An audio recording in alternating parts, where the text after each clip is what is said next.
You're listening to PreventConnect, the podcast bringing together voices from across the movement to end gender and power-based violence, to give you the tools to practice primary prevention in your daily life and at work. This month, we're bringing you a special bonus episode in honor of Sexual Assault Awareness Month. Earlier this month, my colleague Ashley Klein-Jimenez sat down with Jayla Murdock and Mo Lewis, staff from the National Sexual Violence Resource Center, to talk about their national campaign, Drawing Connections, Prevention Demands Equity, in a special extended social media live event.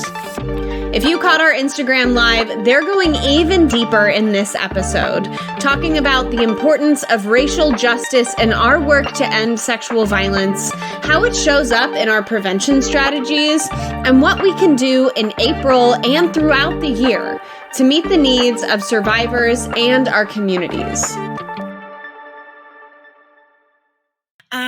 All right. So good morning, good afternoon. I think we're probably all in different time zones, but hi, Mo and Jayla. How's it going? We're really excited to have you here.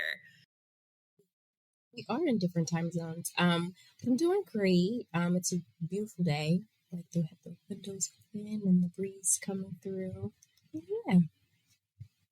Yeah. Hi. We're glad to be here. Awesome. Well, thanks again for joining us. I want to just start off with some quick introductions and wondering if you would share who you are and what you do with the National Sexual Violence Resource Center. At NSVRC. I'm also a part of the communications team, and one of my other roles is developing and implementing the sexual assault awareness campaign that we're all here to discuss with you today. Yeah, and I'm Mo Lewis. I'm the prevention specialist at NSVRC, and I live in Washington State and work in remotely in Pennsylvania, where NSVRC is located, and I'm part of the prevention team. I do a lot of training and technical assistance for folks at sexual assault coalitions in states and territories, also departments of health and local programs, and I work a lot with you, Ashley, and you, Janae.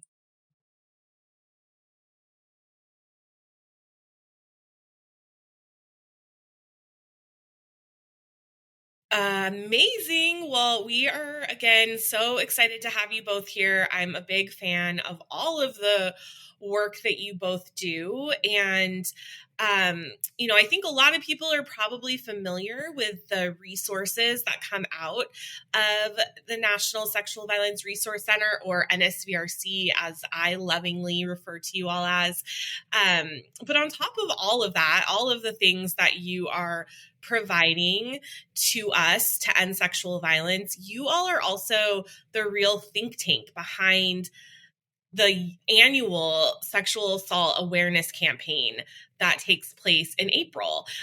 So I'm wondering if you would talk a little bit about your campaign this year that's titled Drawing Connections, Prevention Demands Equity. Will you share a little bit about the campaign with us?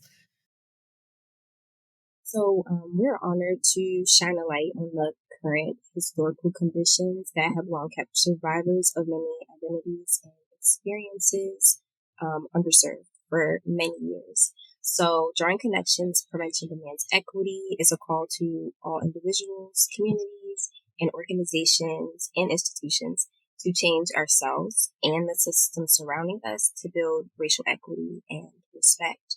So when choosing this theme, one of our key messages is that systems of oppression such as racism, sexism, classism, heterosexism, all of the isms contribute to higher rates of sexual assault, harassment, and abuse. So therefore, those connections between those various forms of oppression and the underlying causes of sexual assault is crucial to making change throughout the world. So this month, we hope that you all join us on this journey to listen, to learn, and grow your understanding in order to better support survivors and establish safe and respected communities for everyone. Wow. Thank you so much for sharing about the campaign. I mean, it's so important. It's so necessary. I think those of us who do prevention work, see this as a long time coming, in order to really bring everyone into the conversation that the root causes of sexual violence are really around the systems of oppression that you talked about, Jayla. So I've been so thrilled to kind of see you roll out the campaign, and the focus on equity, I think, is so important and useful, but I think sometimes we still kind of have a hard time distinguishing between what equity means versus what equality means. And so I'm wondering if you would share how you all are defining equity and why it's important to focus on equity versus focusing on equality. Yeah, I can talk about that. I shared an example, 2 days ago on the Instagram live, but I think I'm just going to talk about it again. So if you already heard this, you can just ignore me. But, we really think about equality as like treating people the same.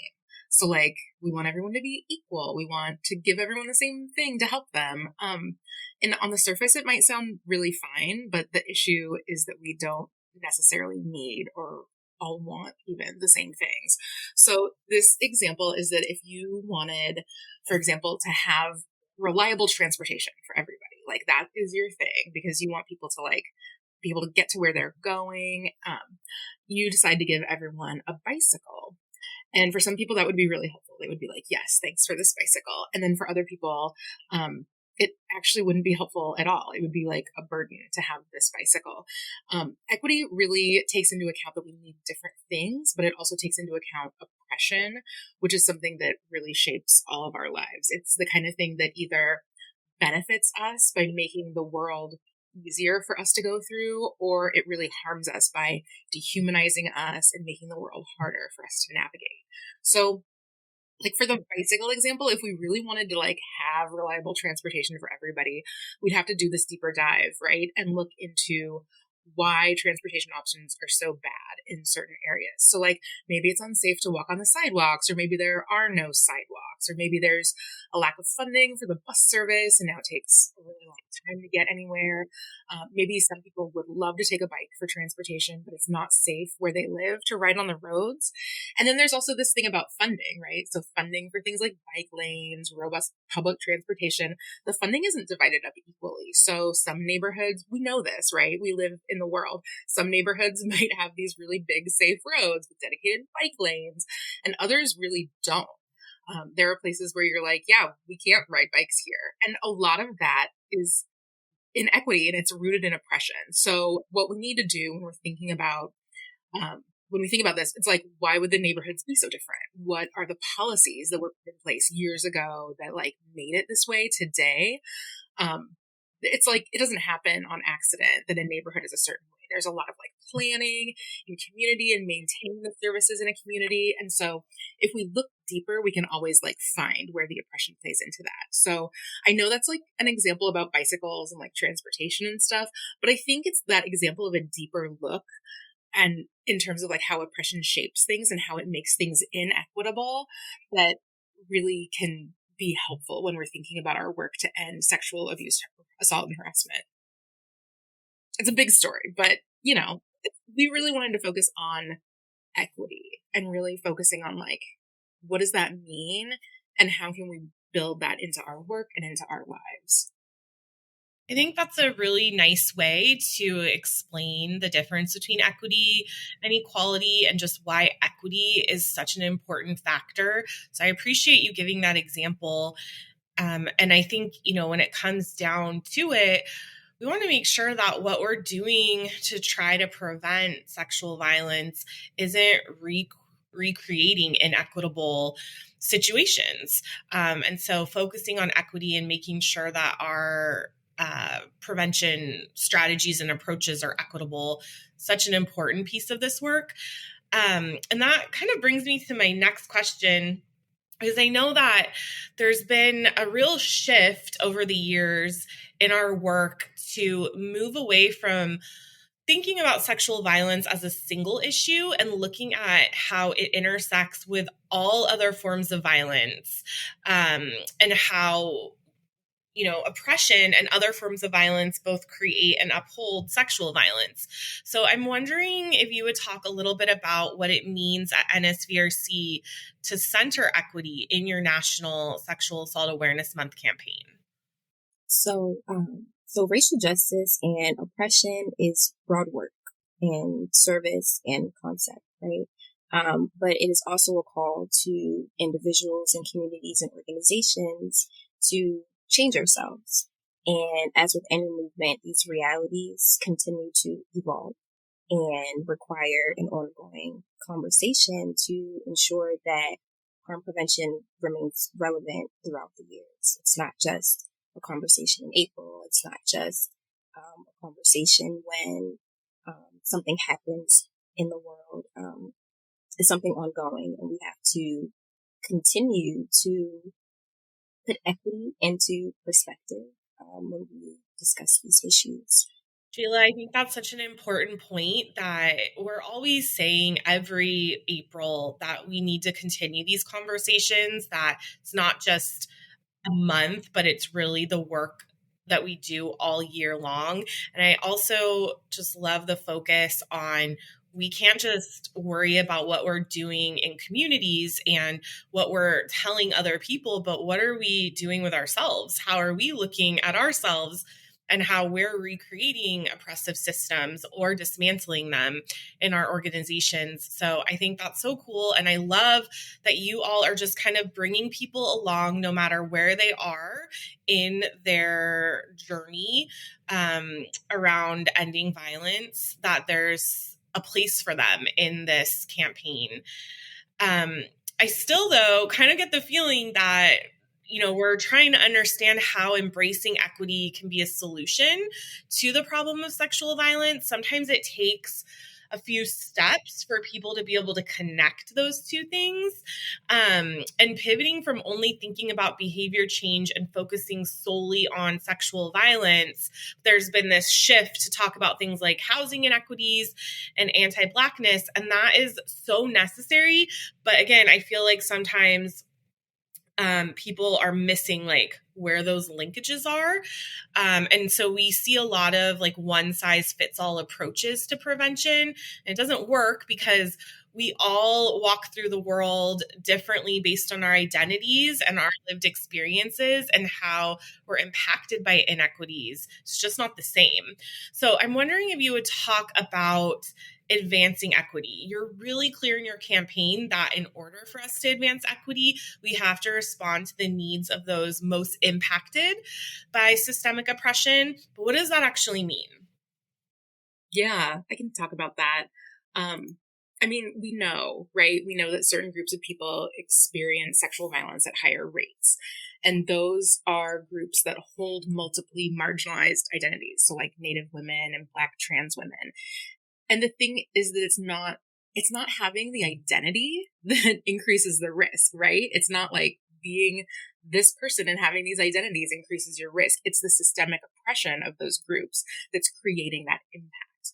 And it doesn't have to be like that. But we live in this society where like some of us really benefit from our laws and our norms and our policies, and where a lot of us are like harmed by those exact same things, the things that benefit some of us are the things that are actively harming other people. And then a lot of the time, we also might have some identities where we are part of the group that holds a lot of power and privilege. And then like some identities where we're marginalized, where we're impacted by racism or classism or sexism, homophobia or transphobia, ableism, all of that, right?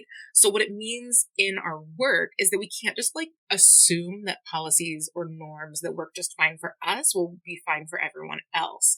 So we really need to be like thinking about those things and examining them and not having the assumption that it's like, oh, we think it's fine, so it's fine. We need to really take into account how everybody differently experiences the world. Like it's just so different for everybody, and then build that into our work so that we can really share power and make change. Otherwise we're really leaving people out. We're just skipping right past a bunch of things that we should be paying attention to because it works just fine for us. And this really means that we need to just not skip over stuff and really take that deeper look, and really understand how all of the systems in our lives are really shaping it so that some of us benefit and some of us are harmed.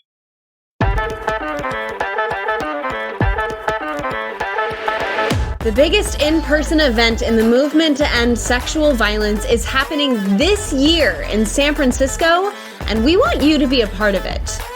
Valor is proud to host the National Sexual Assault Conference, bringing more than 2,000 advocates, preventionists, and activists together in person for the first time since COVID-19.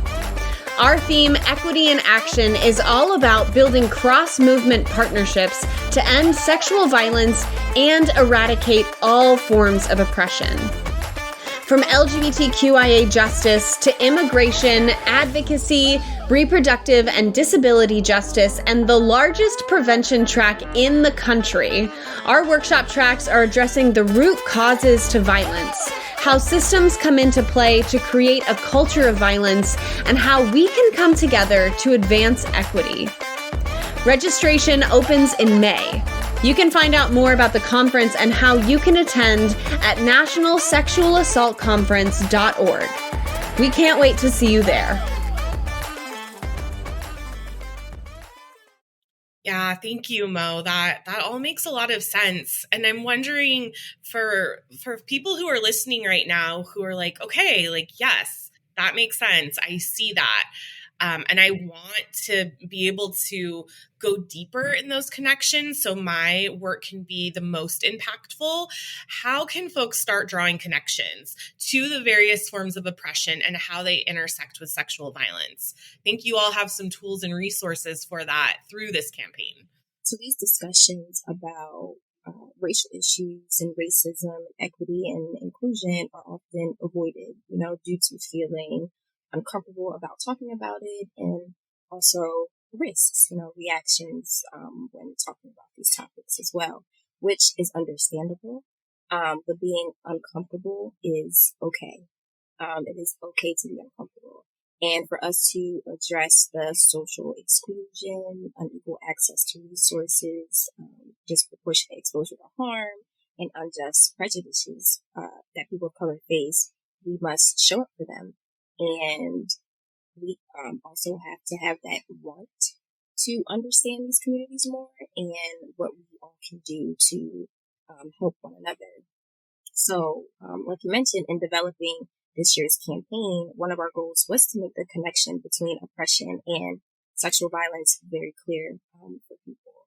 And in these resources, we focus on what's the connection between mass violence, racism, and sexual violence, connection between media, sexual violence, and systems of oppression, connections between language access, sexual violence, and racism. So we really tried to put all of these components and how they intersect with sexual violence to hopefully alleviate this not understanding or lack of understanding for folks.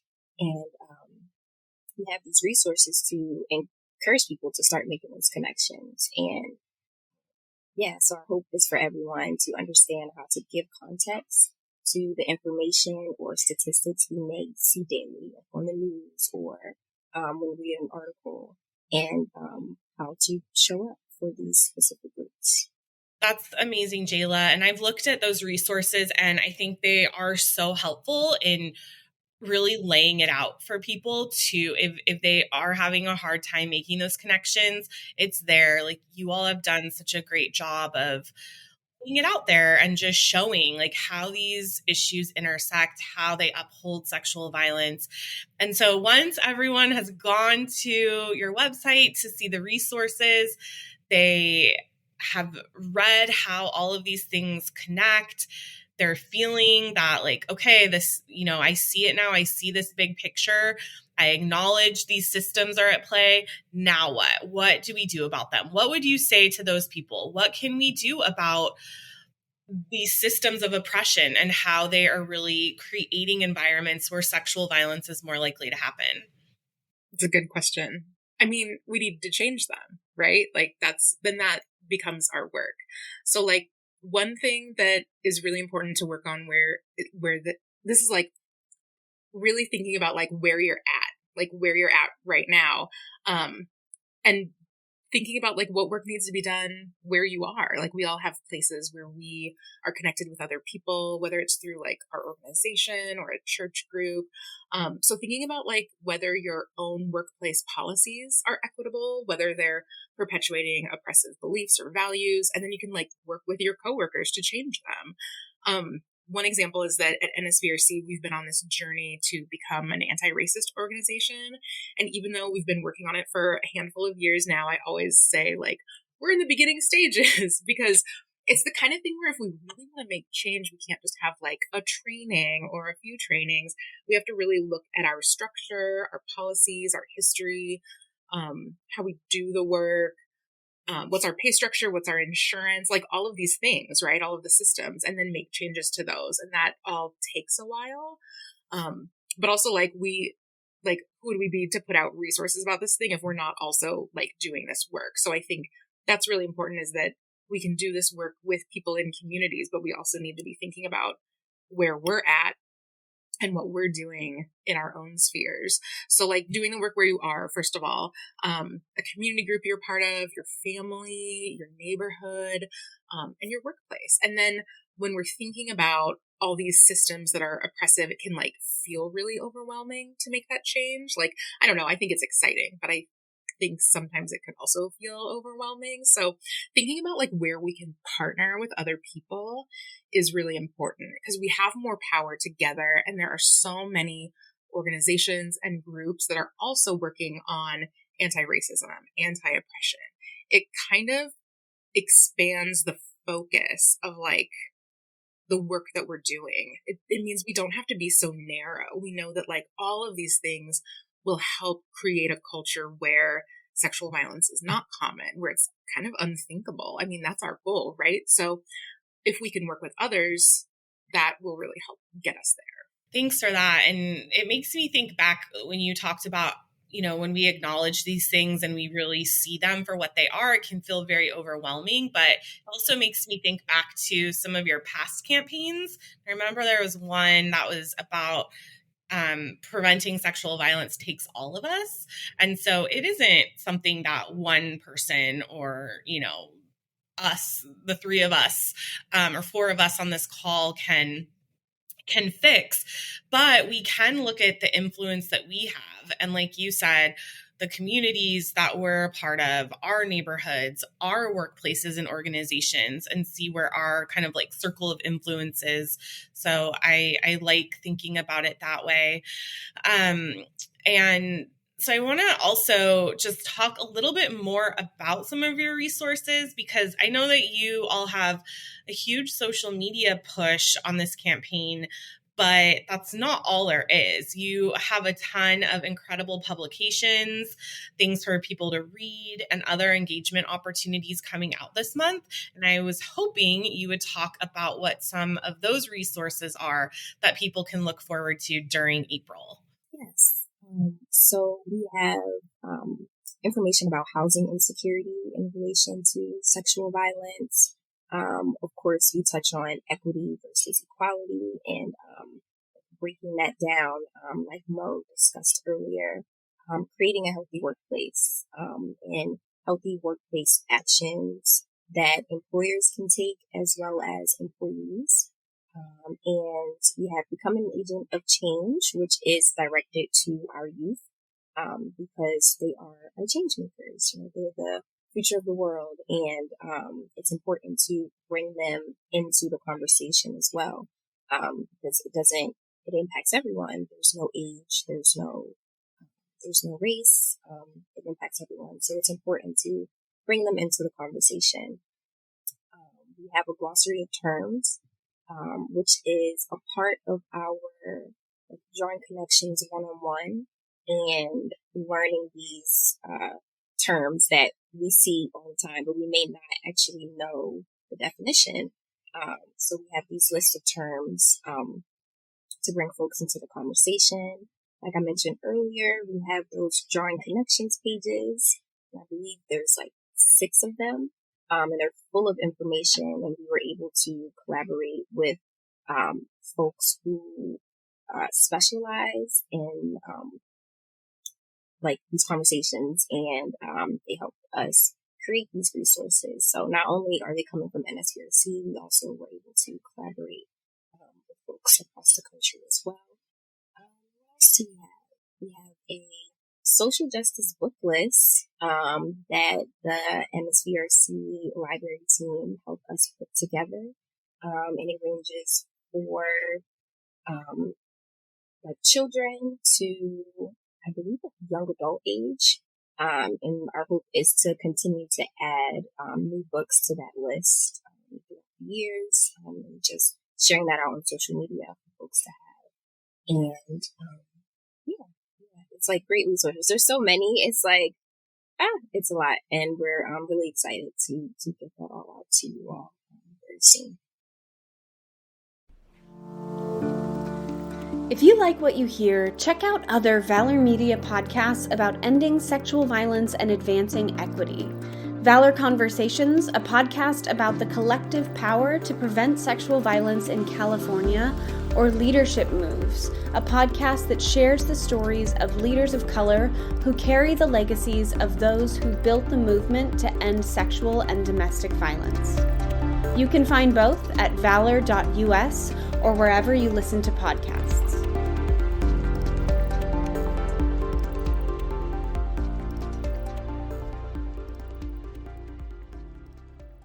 There are so many pieces of this campaign. It's really impressive that you put all of this together. And it's not, when I was looking at some of the resources, I'm like, oh, it's not just like a fact sheet. Like, it's literally like mini essays, I guess, or not even mini, just regular essays. So it seems like it was a huge lift, but it's really cool. And something that I'm really excited about is that a lot of the things that you're offering, you're having these like really important conversations for prevention, right? So connecting to root causes, thinking about prevention from an equity lens, but you're also doing it in a way where folks who are new to prevention, it's almost like they're getting that as a foundation, right? It's more of a foundational or 101 level, which is so important because for some of us who started this work a long time ago, we have to kind of shift the way we've been thinking about prevention, maybe.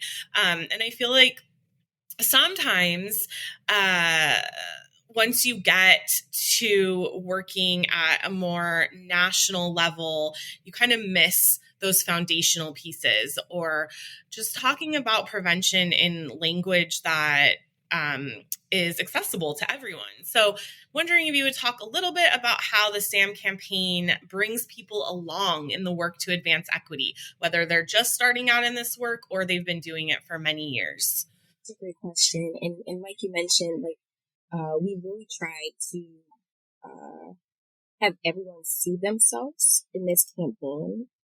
So though we are focusing and mentioning like anti-Black racism and racism towards people of color, we want to bring everyone into that conversation, like recognizing the forms of privilege that we all have, and also not forgetting those historical conditions that shape the world that we all live in today. So our resources, they focus on community efforts, they focus on workplace efforts, and also our youth. And I really believe that's everything that's in our world. Go to work every day. We live in our community, and we may have children, or we may be a part of a child's life. And it's important if they need someone to talk to, or educating them on these topics. Very cool. Thank you so much, Jayla.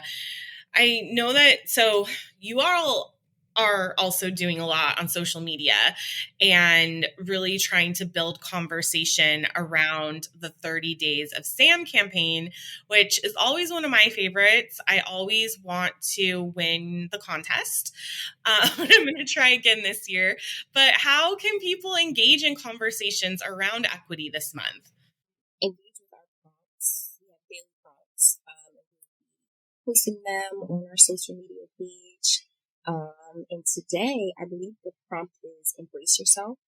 And it's encouraging folks to share something that has to do with their culture or their identity in general. And I'm looking forward to seeing what folks will share for tomorrow. But yeah, so just using the hashtag SAM, SAAM 2023, using the hashtag drawing connections, hashtag Virtue Demands Equity, and hashtag 30 Days of Sam. And I think it's so cool with this hashtag feature because you're able to like click and you see everything that like people are sharing across the country.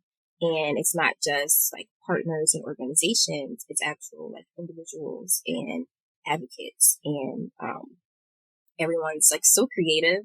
And I really enjoy being able to see that. And then yesterday was the Sam Day of Action, and it's like we're teal. So it was like the whole timeline was full of teal.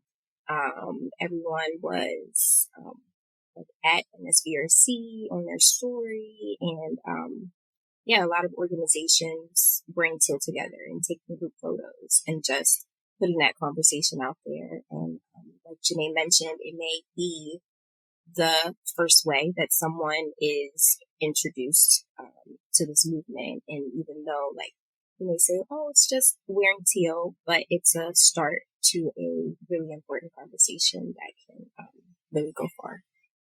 Fun. Yeah. I think for some people, if they are new to this work, that's kind of a nice, fun, easy way to also build community online with other people who are engaged in prevention. So I love just like clicking on the hashtag and seeing what other people are posting. It is a highlight of my April for sure. So we've talked about how, April is an important month, Sexual Assault Awareness Month. It's very important to commemorate and to have momentum around. But how do we continue that momentum? What are things that you're hoping people take away from the campaign and really bring into their ongoing prevention work from here forward? I can answer that. I mean, we've all been really energized by this campaign. I feel like you all have been too, but at NSVRC, we've been like, this is great. This is like, it kind of opens up our work to have this more inclusive and encompassing focus. So I really hope that other people feel similarly about that. To me, the focus of this campaign is the focus of our work. Like it just is. It's not anything new or different. It just is the focus because we want to end sexual violence, right? We want to create a world where everybody is treated with respect and where there is true equity and where people have the chance to like live the kind of lives they want to. And where this kind of thing is just unthinkable, where it's like, this would never happen here, but really say it and mean it. Right. And so if that's our goal, it means we can't really just stay on the surface. We have to expand our vision to really focus on like changing the foundations and structures that make this world a really like safe place for some people and a dangerous place for other people. I guess I also hope the focus on anti-racism and specifically ending anti-Black racism is something that everyone can bring into whatever work they're doing year round, not just in April.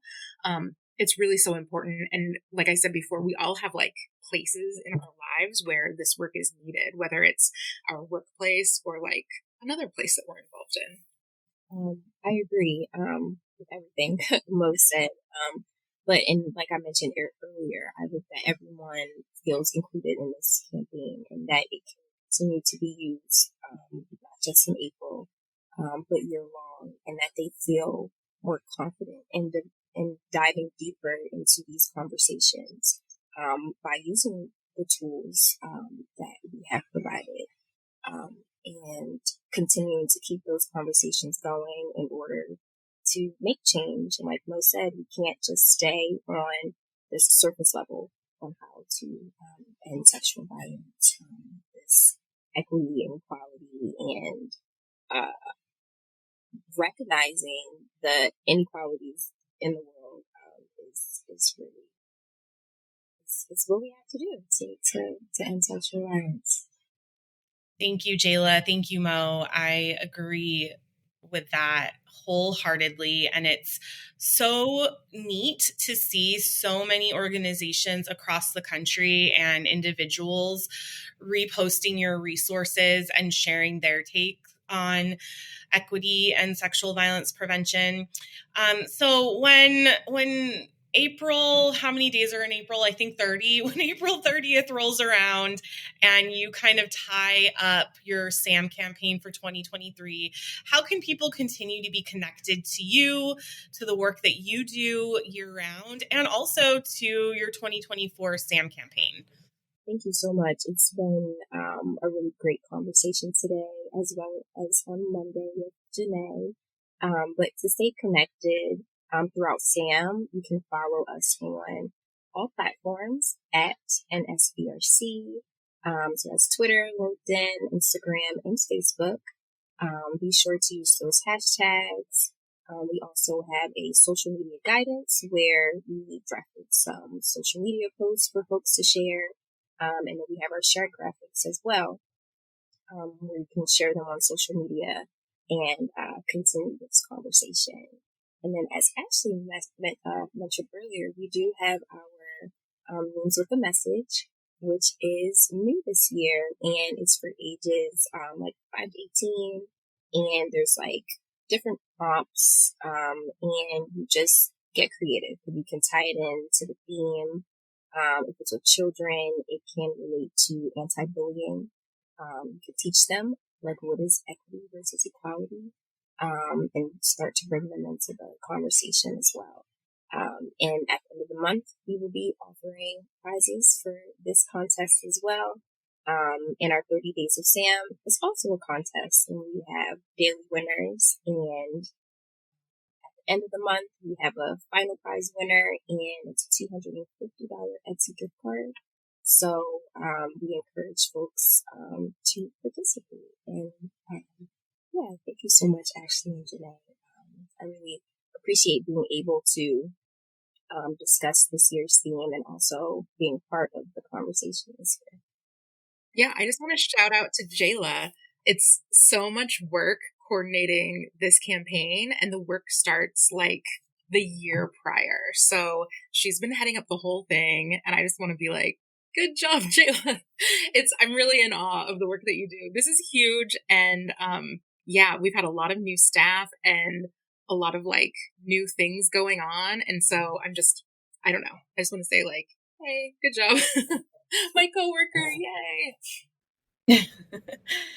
Yeah, I agree. I mean, this is such an incredible campaign. So Jayla, gosh, all the accolades to you and to your team. And just thank you again to both of you for coming on and talking with us. We are really excited to continue following along through April and seeing all of the things that you roll out.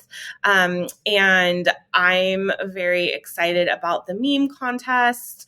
If you ever decide to make it for adults as well, I have some ideas that may include farm animals. So let me know. But thank you all so much again. We are thrilled to be able to have this conversation with you and look forward to seeing where y'all go in 2024. PreventConnect is brought to you by Valor US and the Centers for Disease Control and made possible by listeners like you. You can find more information about this episode along with past episodes, web conferences, and blog articles at PreventConnect.org. As we work to bring you more podcasts like this one, we want to hear from you. You can interact with us and suggest new topics on our Instagram in the comment section of this episode post. And if you liked this episode, make sure to like and rate this podcast wherever you listen to podcasts so we can reach more listeners like you.